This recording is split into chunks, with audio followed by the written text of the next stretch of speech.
Genesis 35. Jacob returns to Bethel.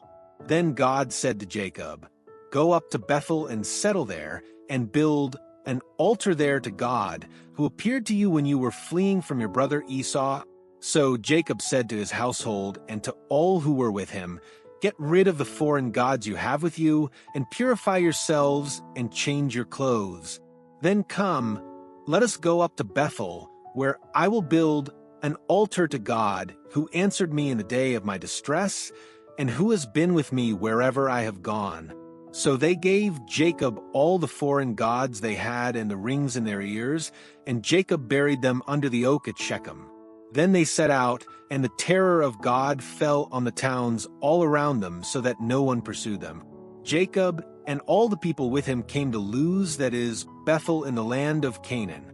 There he built an altar, and he called the place El Bethel, because it was there that God revealed himself to him when he was fleeing from his brother. Now Deborah, Rebekah's nurse, died and was buried under the oak outside Bethel. So it was named Allon-Bacuth.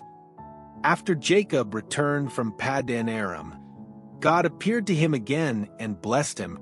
God said to him, "Your name is Jacob, but you will no longer be called Jacob. Your name will be Israel." So he named him Israel. And God said to him, "I am God Almighty. Be fruitful and increase in number. A nation and a community of nations will come from you, and kings will be among your descendants. The land I gave to Abraham and Isaac I also give to you, and I will give this land to your descendants after you." Then God went up from him at the place where he had talked with him.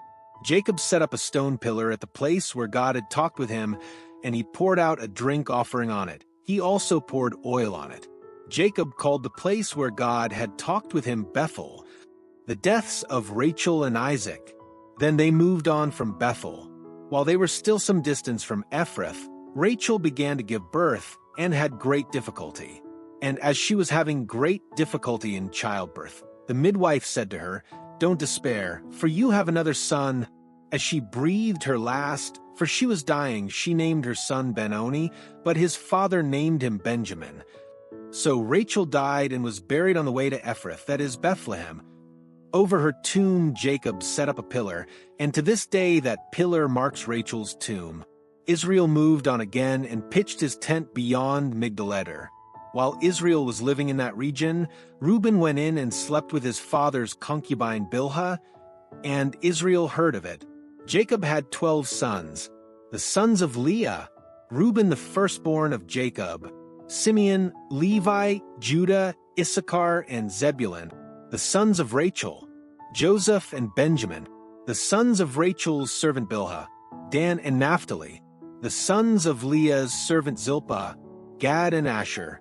These were the sons of Jacob who were born to him in Paddan Aram.